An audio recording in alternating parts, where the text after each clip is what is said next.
Hello and welcome to the School of Library and Information Science Career Colloquial Session. This is Jill Cleese, and I'm the SJSU Career Center Liaison to SLIS. And I'd like to thank you for joining us tonight as we have the great pleasure to hear from two current health science librarians who will share their expertise on how the fields of science, health, and medicine can relate to an MLIS degree. Our session will last for 1 hour, and I ask that you please hold your questions until the end when we open it up for Q&A. So let's get us started. Xan Goodman is going to be our first speaker, so take it away, Xan. Okay, there we go. Okay, hello everyone. I'm Xan Goodman, and I'd like to thank all of you who have signed in to join us today to listen to what Suzanne and I have to say about health science and medical librarianship. And I also like to thank those who will listen to this recording a little bit later. I don't have a formal poll, but I'd like to get a raise of hands to see how many of you have even considered a career in health sciences, the sciences, or medical librarianship. Can you raise your hands for me if you have? Okay. So about 5 of you. Okay, that's good. So when Jill and I began talking about this colloquium idea, there were 4 questions that we focused on, and those questions were: what's exciting about the field of librarianship? What kind of work do we do in our jobs? And then what are the qualifications that you need in order to be a health sciences or science librarian? And then what about professional association membership? So I asked that poll question because I wanted to get an idea of how many of you are interested in health sciences. And even though I don't want to spend a lot of time talking about my career path, I just wanted to say that I myself fell into health sciences librarianship. My original career goal was to become a cataloger. So what I'd like to talk about is addressing health sciences librarianship and science librarianship in a broad way. So I'd like to look at the first question. What's exciting about working in the field of health sciences? Well, all of the changes that are happening in science and medicine, there's lots of new discoveries. You have an opportunity in an academic environment to work with students at various levels, from introductory science students to doctoral candidates. And I like to say that this is exciting because, as Zora Neale Hurston said a long time ago, research is formalized curiosity. It's poking and prying with a purpose. So you have an opportunity to poke and pry and learn about all kinds of things, and you have an opportunity to actually engage in the research process. And so what does that mean? It's exciting because you become a partner at the cusp of research in academic libraries. So I've been working only in academic libraries primarily as a health sciences librarian. And one of the things that's enjoyable and fulfilling is working with graduate students and faculty members who are working on new innovations in their fields of studies. You also have the opportunity to teach those graduate students and faculty members, and sometimes undergraduates, the tools of discovery. Those are just some of the things that I find enjoyable about working in health sciences. It's intellectually challenging and it's engaging. Now, at the doctoral level, one of the things that I find really exciting is helping doctoral students when they're working on their dissertations, and you're able to introduce them to terminologies. Maybe they're not familiar with mesh terminology, for example, or how to navigate some of the tools that will help them do the work that they're trying to do. I find all of that exciting. And then working with clinicians in the academic environment. So obviously Suzanne's going to talk about the hospital environment, but in the academic environment, you may work with a faculty member who's working on a new therapy, or they're trying to have their students investigate a new therapy. And you get to go along for the ride and learn some of those, introduce tools and research strategies to help them learn more about interventions and therapies. So the other question is, what kind of work do I do? Well, or do health sciences librarians do? In the academic environment, I I'd like to address this question from that perspective. In the traditional liaison role of an academic librarian, you have liaison activities. And so traditional liaison activities, they encompass the areas of instruction, partnership, outreach, resources and collection development, research consultations, and your own research agenda. You also have other responsibilities, and that includes service and scholarship.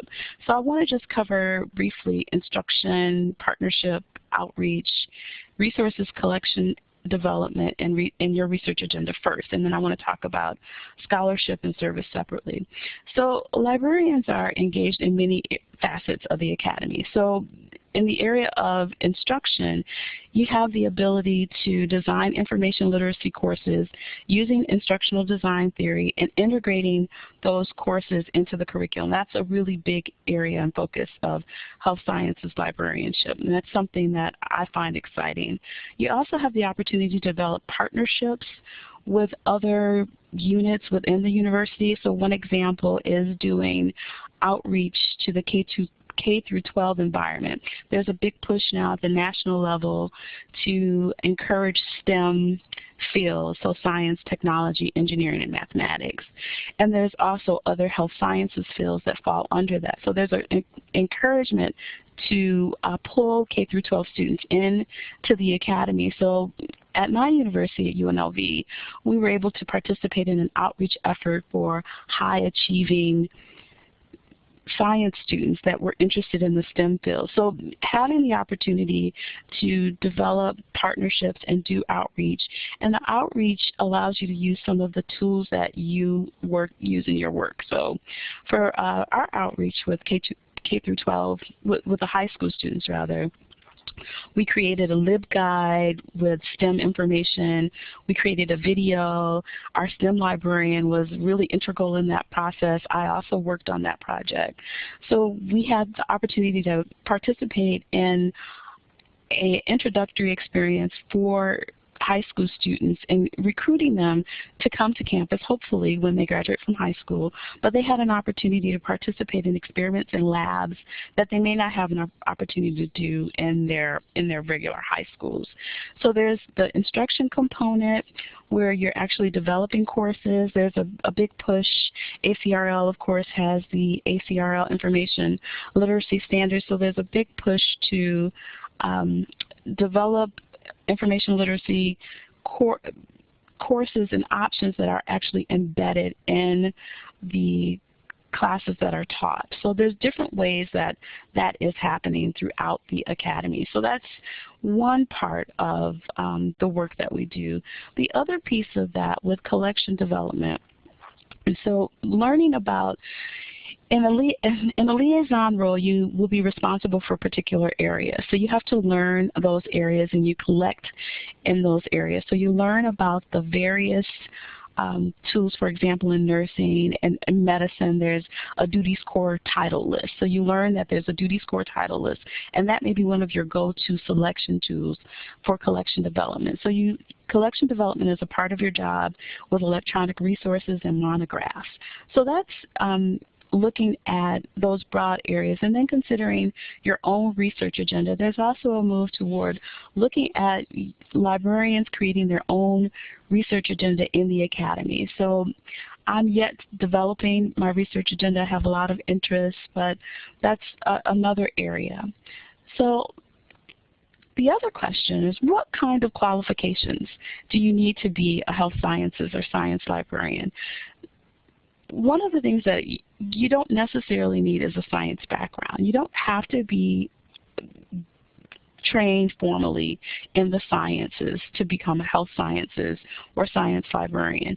You can learn a lot of the things that you need on the job, so that's something that shouldn't deter you. Having a science background is helpful, but in the health sciences, for example, we have the Academy of Health Information Professionals that allows us to develop our skills by taking courses at conferences, and there are courses that are available online. So we have lots of opportunities for professional development to enhance our skills as science librarians. I picked this picture though because there are other qualifications that you need. So you notice this person is yelling at the other person. There are other skills that you need that are not necessarily learned skills in the classroom. There's some soft skills that you need. So some of the soft skills that you need are social intelligence. You need to have the ability to assess emotions of people around you and be able to adapt in different environments. You need to be flexible, the ability to be flexible, being a good listener, having a positive attitude. These are all soft skills, things that aren't necessarily taught in the classroom, and also having the ability to develop relationships. As a liaison librarian in the academic world, you have to have the skill of being able to develop relationships across departments. So, for example, if you are responsible for the College of Nursing and you're also responsible for dental medicine, you need to have the skills to be able to work with the various personalities in those departments, develop relationships that allow you to embed your instruction into those courses, and those are just soft skills that I think one needs to develop. The next question was, we talked about what qualifications, and I wanted to just touch on some hot topics that fall into this qualifications that you need. So there are some hot topics in health sciences, and one of them is there are more specialized health sciences libraries. So what that means is that there's all different kinds of library positions available. So you don't necessarily have to be an instruction librarian. You can be an emerging technologies librarian who works in a medical library.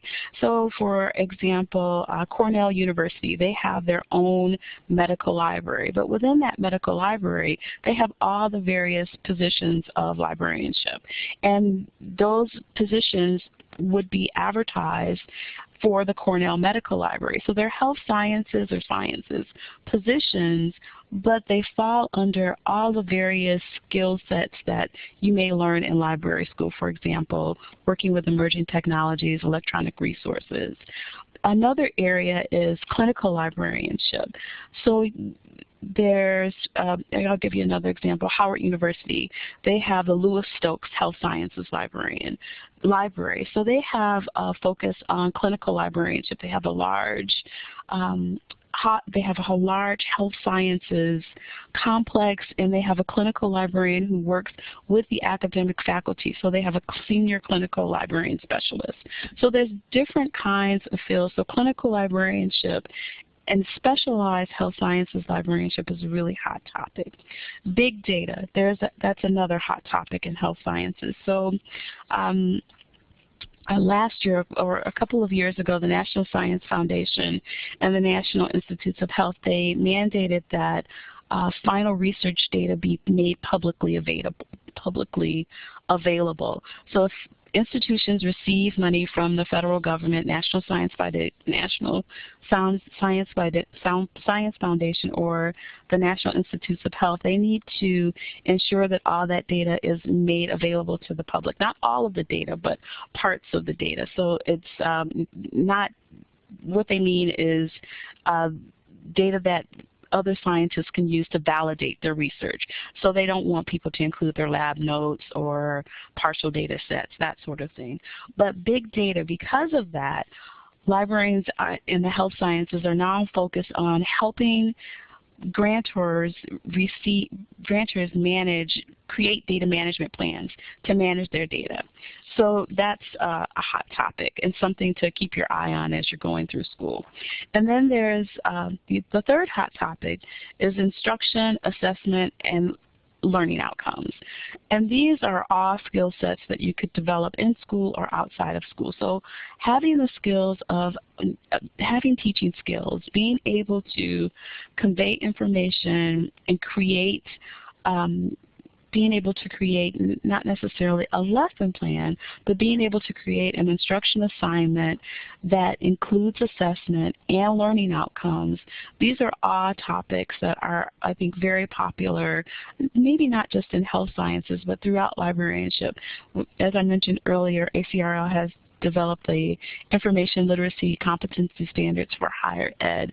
So these are just things to keep on your radar screen. The other big hot topic, I think, is cross-cultural competency. And cross-cultural competency is not just related to the traditional areas of diversity that we think of in terms of race and ethnicity, but there's a lot of research that is telling us now that what makes a group really effective and intelligent is the ability to look at all the different ages, skills, disciplines, working styles, and thinking styles that everyone is bringing to the table. So having some understanding of the value of cross-cultural competency and doing some reading about that, I think, is worthwhile. And Scott Page has done a lot of work on that if you're interested in learning more about that. So those are the 4 hot topics that tie in with skills that I think are important that for health sciences and science in general, or even librarianship. So now I'm going to go on to professional organizations, and this is my last bit here. Suzanne and I are doing this partly because we are involved with the Northern California Nevada Medical Library Group. And as an outreach effort, we want to encourage students to become involved in some of these professional associations. So if you're interested in joining a professional association, keep in mind that a lot of these organizations you can join as a student at a reduced cost or no cost. The Northern California Nevada Medical Library Group is our regional medical library group. There's the Southern MLGSCA is the Southern California Medical Library Group. And as a student, you can join either one of those organizations for free. There's no cost to join the organization. It's a way for you to network and learn a little bit more about the professional development and learning opportunities that are available in those organizations.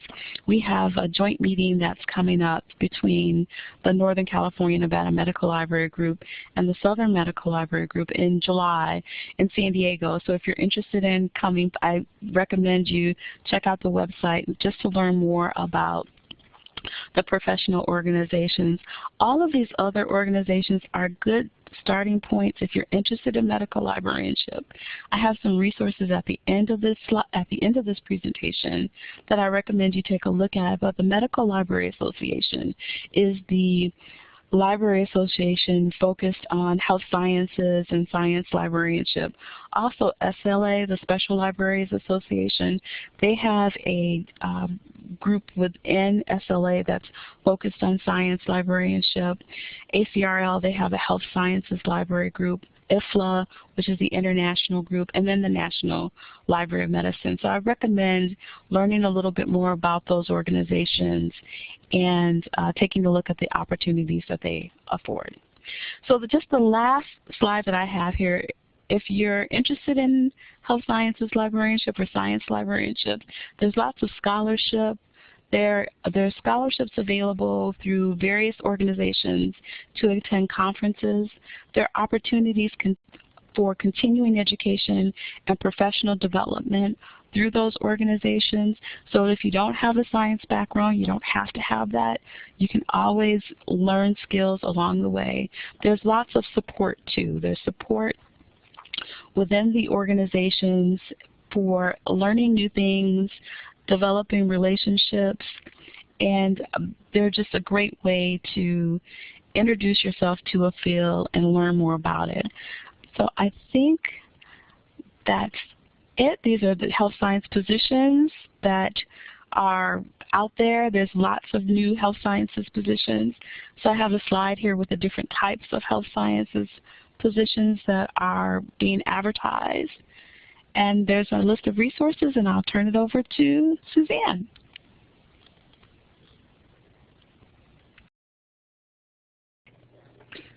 Great, thanks a lot, Xan. I learned a lot listening to your presentation, and I wanted to thank everyone for sticking it out and waiting to hear a little bit about hospital libraries. Oh, okay. So, like I said, I'm a hospital librarian. I work for Kaiser Permanente in Northern California in the greater Sacramento area. And what I'm going to focus today on today is the work that hospital librarians do, the different groups we work with and for. I'm just going to touch on a little bit about the challenges we're facing in healthcare, and also some of the creative ways librarians are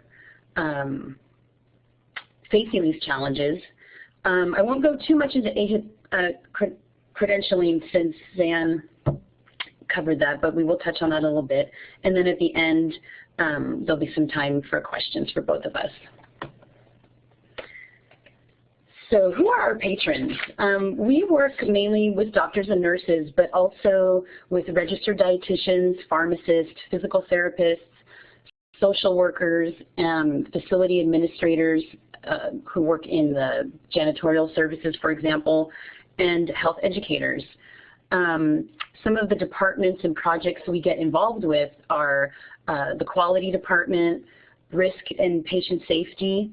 We work with CME planners, CME stands for continuing medical education, and those would usually be the physicians who are involved with planning the courses that physicians are required to take every year. We also do a lot of work with departments who are just updating, improving, and changing their policies, guidelines, and best practices. So some of the examples of research questions we get are the following. A facility director needs to investigate discontinuing the account with Alhambra bottled water. And he wants to know, well, how is staff going to react? What's the psychological component of people drinking tap water? Is tap water safe? So he just wanted to be prepared to know how to deal with maybe some concern from staff about why can't they have Alhambra water. That was really interesting. Also, lactation consultants wanting to write up best practices and standards for promoting breastfeeding in the neonatal intensive care unit. Or a risk management patient safety department needs a literature search done for evidence-based studies for a sentinel event that had occurred at the facility. And then a last recurring type of question comes from the same CME planners, the continuing medical education planners, who in California are required to cover the cultural and linguistic competency component, otherwise known as CLC. So often what this means is that physicians have to show that in their continuing medical education courses, they touch on different aspects of the topic that are related to race, ethnicity, health disparities, specific demographics. They just have to show that in California, at least, that they've fulfilled that requirement. So often we'll get, say, for example, a pediatric cardiologist who has monthly CME courses will provide me with the topic and ask me to check in to see any kind of health disparities or racial predilection for a certain illness. Or and what I do is I run the search, and if there is something, I provide it, and if I don't, they can say, I have spoken with a health sciences librarian, she ran a search, and there is nothing on this topic, but we did our due diligence. That's always really interesting to see what comes up with such a search. Another, something that's probably more specific to hospital libraries than in the academic realm is that a lot of what we do for departments is linked to targets that are set for hospital goals every year. And usually these are targets that are around workplace safety, infection control, patient satisfaction. So there are governing bodies like the Joint Commission who maintains certain standards in healthcare, and our accreditation is linked to this. So every year we're surveyed, and they're looking at things like patient workplace safety and infection control. So the departments and staff that are working on these issues, improving practices, processes, and procedures, they're doing this to keep in alignment with the targets set for these goals. So we see quite a few searches that are directly linked to the hospital goals.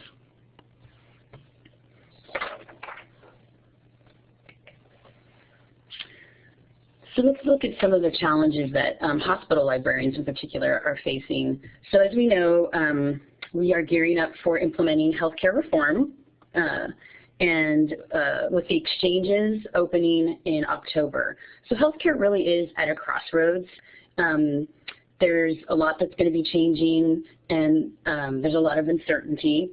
But I feel like this picture really represents the situation really well. So although it looks quite chaotic with the cars everywhere in the middle of the road, there's a kind of symmetry to how they're moving. And I think as time goes on, the symmetry will become clearer and clearer. So even though right now it might be more uncertain than later, with administrators analyzing budgets and looking how they can save and maybe save across whole systems, it's going to affect all departments in the hospital, including the library. So this is really actually a great opportunity to sort of redefine our role and maybe step up and show what we're doing and do things differently so that we really do shine. And some of the ways that we're doing this is to show how our services really do extend far beyond the library walls. So if anything you remember from this presentation is this sign, get out. You need to get out of the library space. So and that in itself is a challenge because we still are in this mode where we're straddling the physical versus the virtual environment, the print collection and the digital collection. So while we're trying to run a library, which is physical, we really need to get out of it. And here's some reasons why. So, well, people still really do use the physical library. There is less traffic than, say, 20 years ago. People are using and accessing the electronic resources more and more from their desktop or from a computer at the bedside using point-of-care tools. Also, staff is very, very busy. They're pressed for time. They kind of function in their silos, so they're doing their job, and they can't really find the time to get out and go to the library. So this is really just more showing how we have more of a need to leave the library setting to interact with the patrons where they are in their departments. So in order to do this, we really need to bid a fond farewell to old ways of doing things and look to new horizons. Just as many immigrant populations have throughout time, we need to say hello to the new world. And this idea of the librarian sitting in the library is going to be probably leaving on that ship right there in that harbor. So, and that leaves a lot of exciting opportunities to get out and do really interesting things. And what we're going to look at next is just some of the ways people are doing this and forging new roads. So, before I get into some of the activities that a lot of hospital librarians are engaged in, I just want to remind everyone that hospital librarians are often solo librarians. We rarely have more than one librarian per facility, at least that's how it is in Kaiser Permanente, Northern California region. And many of us don't have library assistants. So we usually run all aspects of the library, from shelving and circulation duties, planning the space and everything that entails, buying supplies, even sometimes cleaning. So as naturally resourceful people, we find ways to get extra help through volunteers, summer youth workers, graduate school interns.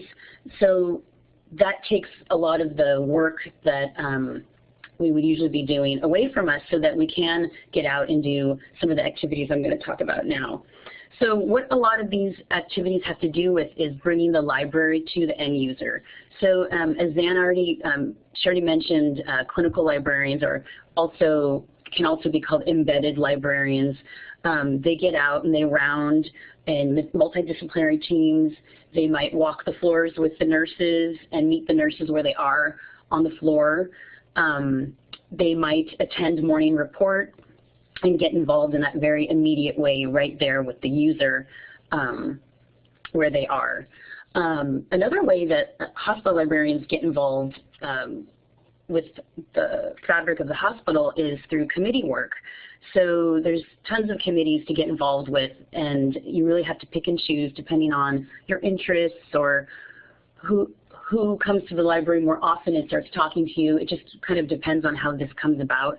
But different committees could be like the CME Planning Committee, Nursing Care Councils, Nursing Education, Biomedical Ethics, Patient Safety, and the list goes on.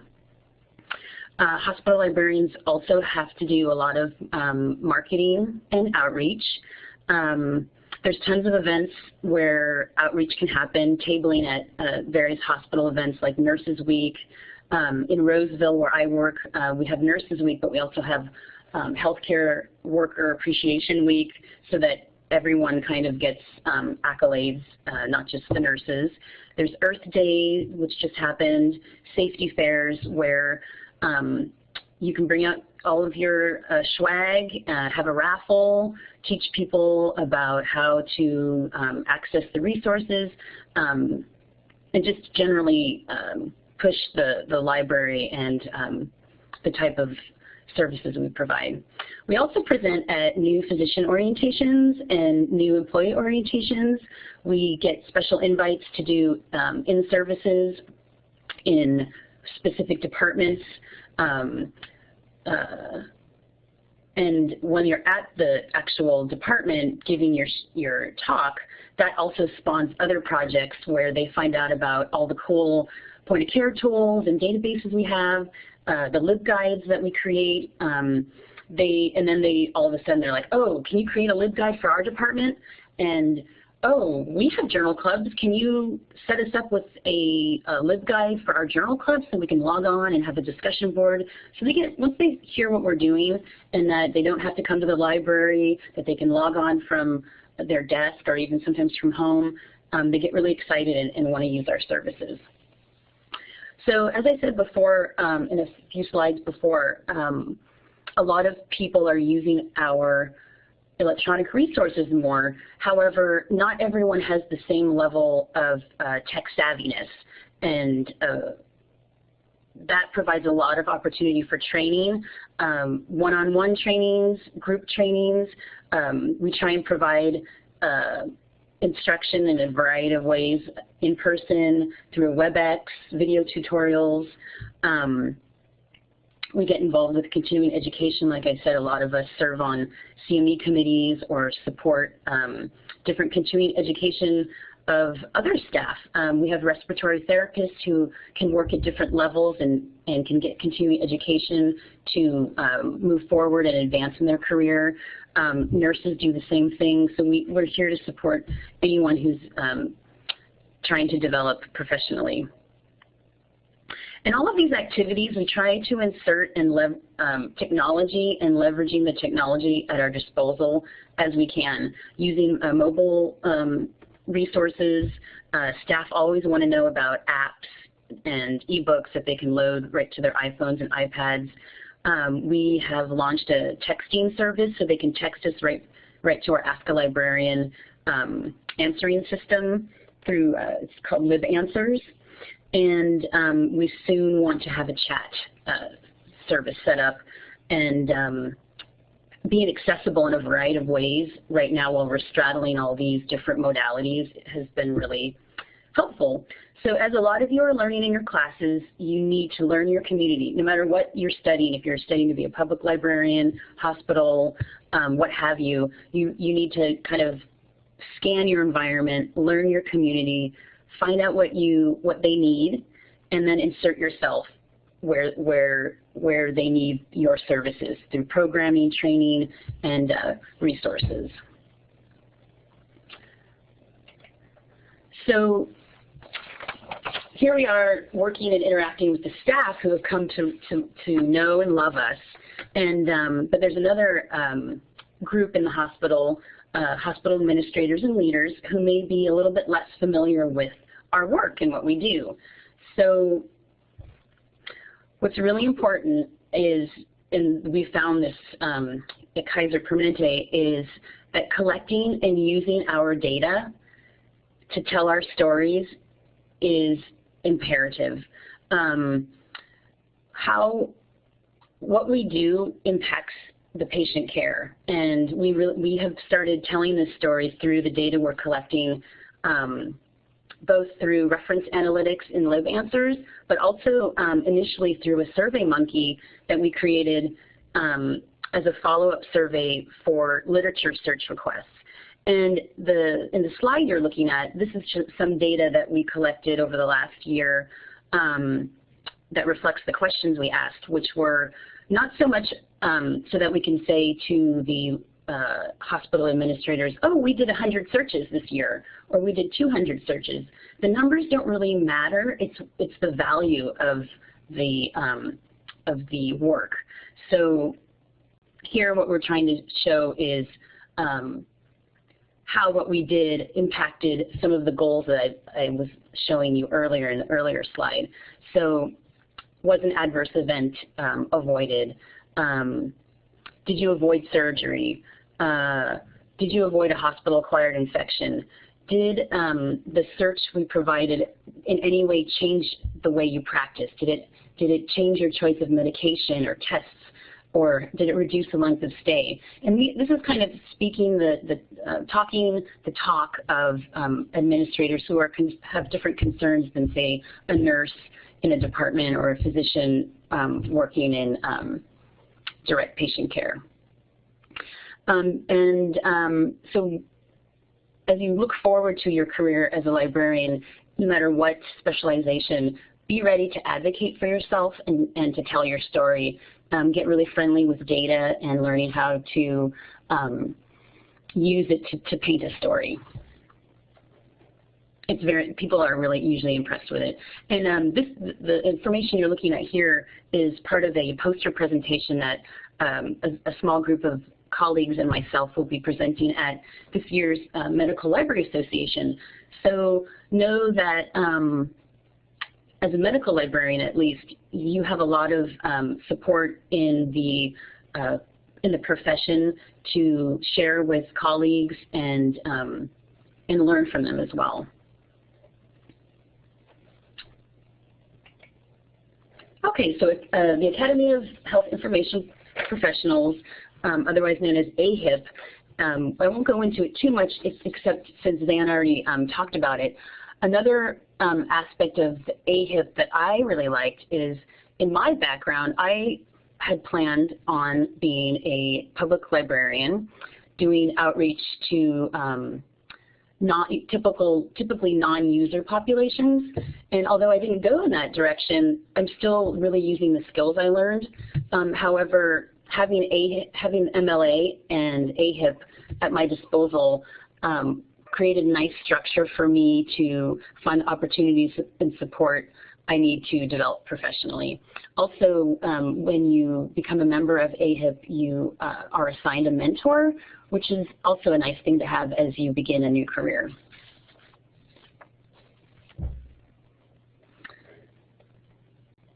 So here's my last slide. If you are outgoing, think outside of the box. are bright and savvy, you enjoy a challenge, you embrace new technology, and like to work in a stimulating and engaging environment, please consider being a hospital librarian. So I guess we can start looking at what kind of questions people have. So I'll click off the talk button. Thanks, Suzanne. So this is Jill. So let's open it up to questions and answers. You can raise your hand and we'll go to the microphone, or go ahead and type your message in the chat box. There was a question early on, Xan, right after you finished your presentation, that Tom was asking if you could just briefly, summarize those 4 hot topics that you pointed out. Like if you could just kind of bullet point 1, 2, 3, 4, what those were again. That was one of the questions that he had initially. Okay, the 4 hot topics briefly are: there's specialized health sciences libraries for all kinds of library positions. The second one is big data. The third hot topic is instruction, assessment, and learning outcomes. And the fourth is cross-cultural competency.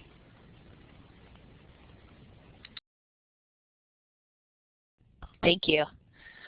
So while we're waiting for people to type in some questions or raise their hand, I have a question for both of you, and what's your sense of the outlook, the job outlook? So Suzanne, like you're saying, there's one librarian, in your facility, and so what does the job outlook look like for people? And the same questions for you as well, Xan. I'm going to let go of the button. Here you go. Okay, I'll go first. This is Suzanne. Well, job outlook, it's very similar to when I was when I graduated in 2006 from San Jose State, and they told us, be prepared to relocate. Nobody wants to leave the Bay Area. I was living in the Bay Area. They love it there. Nobody wants to leave, but there aren't a lot of openings, and there's a lot of talented people. So I would say be open to relocating. Also, don't be scared to not apply for a position for especially a hospital, a health sciences library in a hospital environment. Thinking, oh, I can't do that. I don't have any experience. Most of we know, I mean, I didn't have experience, and now I've been a medical librarian for going on almost 4 years, if not just 4 years. And if you have the characteristics that I said here at the end here on the I Want You slide, of just being bright and savvy and excited, and shows these soft skills that Xan went over, then we're going to recognize that, and we know that there's a learning curve. So I would say go for it. Don't be scared. Be open to perhaps relocating. I relocated to Roseville from Oakland, so that was not out of state, but it was a move. And I think while we're in this period of not knowing where healthcare might be going, hospitals are going to be conservative in how they handle their budgets and growth as far as taking on new staff. But this is going to kind of, I cannot see that not kind of working itself out, and things will move forward again. This is Xan, and I agree with Suzanne. If you have those skills, you're bright, you're savvy, and excited, people will want to look at you. I think in academic librarianship, there's a study that has been done recently by Triumph and Bill from the University of Central Florida, and what they did is they did an analysis of job ads at four-year universities for 2011. And one of the things that they found is that there's been an increase in the types of job positions. So the types of positions that are available in all types of academic librarianship, not just necessarily health sciences. There's a wide variety of options out there. So I would say Don't be discouraged, and be willing to move. Like Suzanne, I relocated from Michigan to Nevada for my first health sciences position, and now I've moved from a small health sciences library to a large health sciences, well, to a large academic university, UNLV. So being willing to move, having the soft skills, being bright and savvy, and just looking at all your options. Those professional organizations, they have job ads, and so knowing all the different places that you can go to look for positions.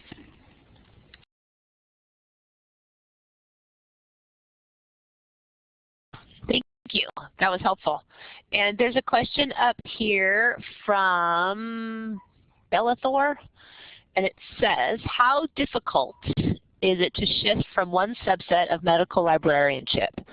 So is there ever really a chance of shifting away from one career to another, say from medical to public? So I'll let whichever one of you want to pick that up. Okay, I'll grab that at least at first. So I don't know if the question is more to go, once you're in this realm, if you can move to public.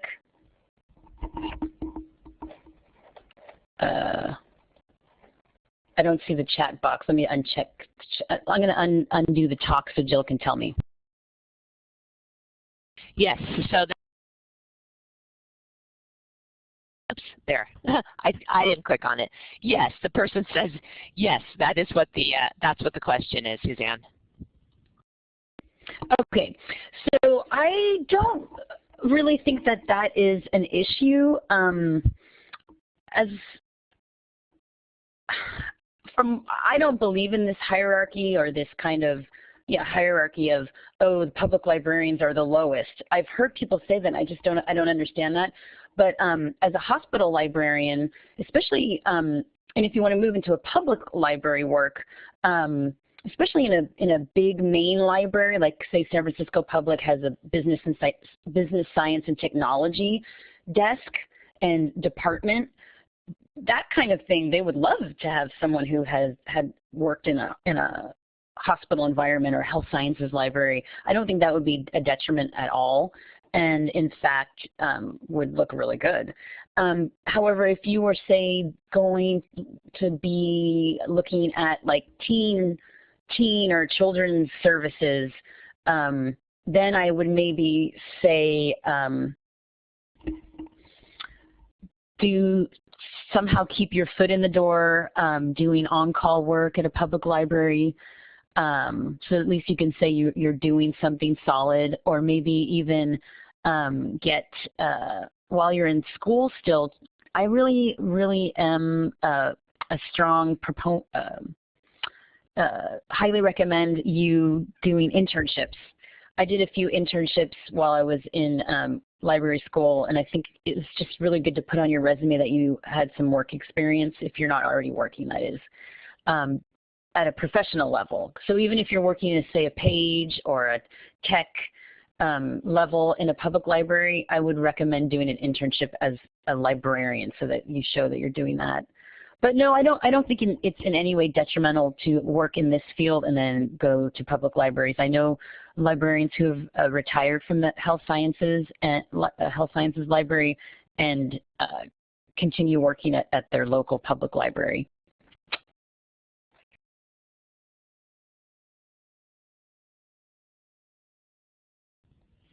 Thank you, Suzanne. And it sounds like, just from what I've heard, what you're all saying is that it's really the skills that you're developing, and it's the same type of skill set whether you're in that academic setting or the hospital setting, or perhaps in the public library setting. So it's how you're going to be able to transfer that skill set over. There is a question, I think it was from Tom, who raised his hand. So I'm going to let go of the mic and have him go ahead and pick it up.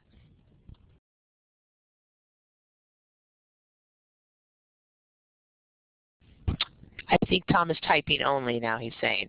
So Tom's question is, he's an intern at an academic medical library. Yes, and all they talk about is evidence-based practice, but I don't totally understand how the librarians support it. How do you support evidence-based practice at work? This is Xan. I'll take that one. In the academic world, supporting evidence-based practice, one of the ways that I've supported that is with the professors who are teaching nursing students, for example. And they are looking, I'll give you an example of how to treat pressure ulcers. And they're looking at how to treat pressure ulcers, and they want to know what is the most current evidence for how pressure ulcers are treated in the clinical environment, because these nursing students are going to go into the clinical environment, but of course they're going to practice they're going to learn some of the therapies and other tools that they will use in the clinical environment in the classroom. So what I've done is provide articles and even access to videos through things like Mosby Nursing Consult or some other database tools that actually show or talk about evidence-based practice using something like CINAH Plus and pulling together literature about evidence-based practice on treating pressure ulcers. Does that answer your question?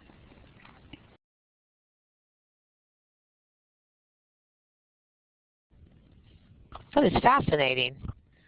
So he said, yes, thanks for giving that example. That is so interesting. I find this super interesting. As you guys are both talking, I'm like, wow, what a neat field. I want to go and learn that. And I'm not even a librarian, but I think it's exciting. So I have a question, and this could actually, I suppose, be for either one of you. I initially kind of jotted this down, Suzanne, when you were talking, because when you mentioned there was one librarian in your hospital, and then of course my next thought was, do you take interns or volunteers, which you said yes, you do. But do you actually post those anywhere that students would find them, or is it more that they might just contact the library in a hospital that's close to them and ask if that person is interested in having a volunteer or taking on an intern? Good question. Our hospital has a volunteer services department, so the volunteers are so helpful. I mean, they work in all different departments throughout the hospital, and so what I did was contact the coordinator and asked her for a volunteer, and she did the rest. You know, she found someone through her methods of finding volunteers, and found someone great for me. She's actually a retired librarian, which is really wonderful. And I probably spoke too soon as far as the interns part goes. It's mainly because I want us to make it happen sooner than later, and our department is working on that in the Northern California region of Kaiser Permanente. We want to get something set up with San Jose State, and also I can't remember the name of the school that's in Sacramento. They have a library school there too, but you know, that takes a little bit longer to set up than getting a volunteer, because we want to make sure that whatever projects we have ready for you to do are meeting your needs as a student who wants to get good professional experience as an intern, as a graduate student. So that is to be determined still, but we will definitely be sending out the proper kind of advertising to the SLIS programs, and so you'll hear about them.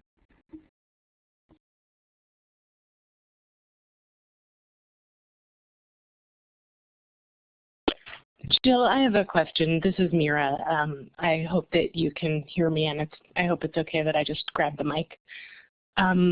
I am very interested in consumer health librarianship, and I've seen a bunch of Kaiser's health education information on the web, and I was curious if the medical librarians at Kaiser are involved in that at all, or if there are any avenues through which you serve patients directly. Thanks. Okay. Good question. So we do, our prime directive is not patients per se, although that is an interest of mine, is consumer health information and working with patients, just because of my background in public libraries. I really like that kind of work. So for me personally, I have a good relationship with the health education department here in Roseville, so they know about me, I know about them. I know what they're limited by. There's Kaiser produced materials, pamphlets, handouts, brochures, and that's what they provide members with, what we call the patients here, we call them members. But sometimes they have a question that goes a little bit beyond and above what they can provide, so they send members down to the library, and then I help them in that way. We also here in the Sacramento area got involved with a organization called Remote Area Medical, and they're based out of Kentucky, I believe, but they work internationally. And what they do is they will set up shop in, say, in the Oakland Coliseum or the Cal Expo here in Sacramento, and they'll get volunteer doctors, nurses, dentists, and optometrists in, and they'll serve the uninsured or underinsured.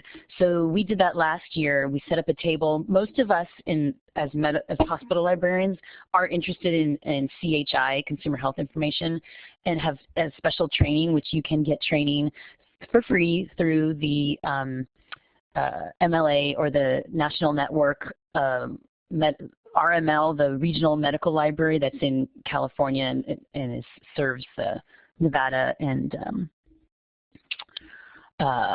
New Mexico, I believe. I'm not sure. Maybe Xan can clarify that. But anyway, you can take classes, and what we did was we provided consumer health information to the uninsured who were coming through to be seen, and that was really exciting. There were like 4,000 people went through over the 4 days that we were there. So then the other part of your question was, with the consumer health information training, you can also get involved doing train the trainer functions at public libraries. Public librarians get questions all the time about consumer health related subjects, and they're like, oh, I don't know, how do I know where to send them? They might not have the training, maybe they didn't take these courses that I was telling you about that you can take. And so you can always go into a public library through your contacts or the people you make friends with while you're in library school, and then you get out and you all go your different ways, but you stay in touch. And that's what I did was I taught at an in-service at the Sacramento Public Library because they wanted someone to come in to tell them what are the credible resources, how do I evaluate them, what are good sites and stuff like that. So there's different ways you can get involved with consumer health information. As far as the kp.org website, which I think you might be referring to, I don't have much to do with that besides being a user of that database. I hope I answered all your questions. Absolutely, you did. That was fantastic. Thank you.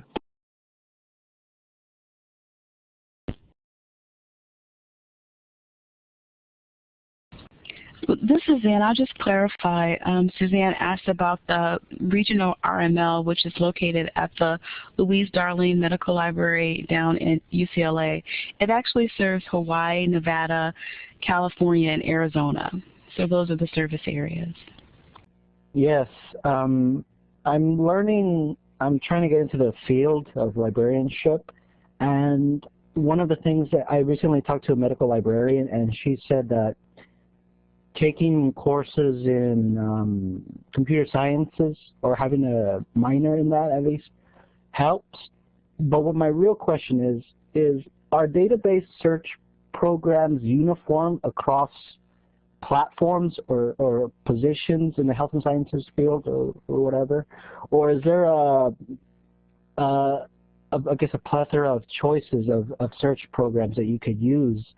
Does that hinder or help when having to do research where the data leads you somewhat outside either your facility or field? Well, this is Xan. I think that databases vary across platform, and that's one of the issues with working with databases, is that you need to learn all of the different thesauruses that may be embedded in the databases, how they search, the ways that things are, the different types of searches that you can actually input to get out what it is that you want. So I don't know that, I don't know the rationale behind the suggestion for background in computer science. Other than that, I think it's very helpful to be able to, one of the things that I've found in libraries is if you don't have a coder, for example, someone who's able to do computer science coding, it's helpful to have someone that could create scripts for various purposes in your library, but I don't know that that's just focused on medical librarianship.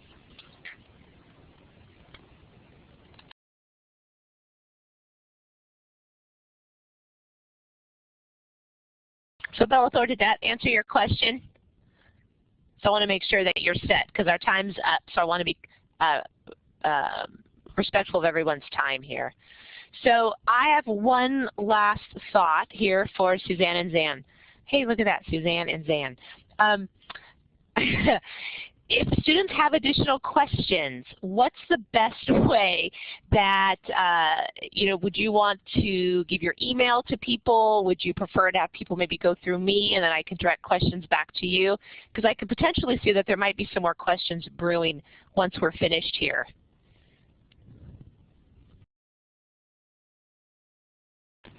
This is Xan. I don't have any problem with giving out my email. I'm publicly out there on the web at UNLV Libraries, so anyone can email me with questions and I'd be happy to answer them. Yes, the same goes for me. People can contact me at my kp.org address, and I could type that into the chat now. Would that help?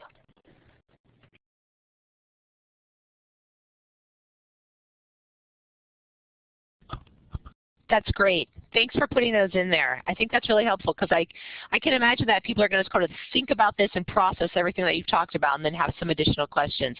Because this was super, super helpful. It's a whole kind of niche-y area that I don't think it's talked about very much. So I really thank you both for taking the time to come on tonight and share this information with us. And I really appreciate that the both of you are coming from two very different perspectives under this whole health sciences umbrella. So that was great news. Thank you everybody so much. We're going to log off now because our time is up. Thanks Amelia for putting that up there about how you can all save the slides if you want to. And this is recorded, so it will be made available on the SLIS Colloquium site. Probably give us about a week because we do the post-production work on it, and we're set to go.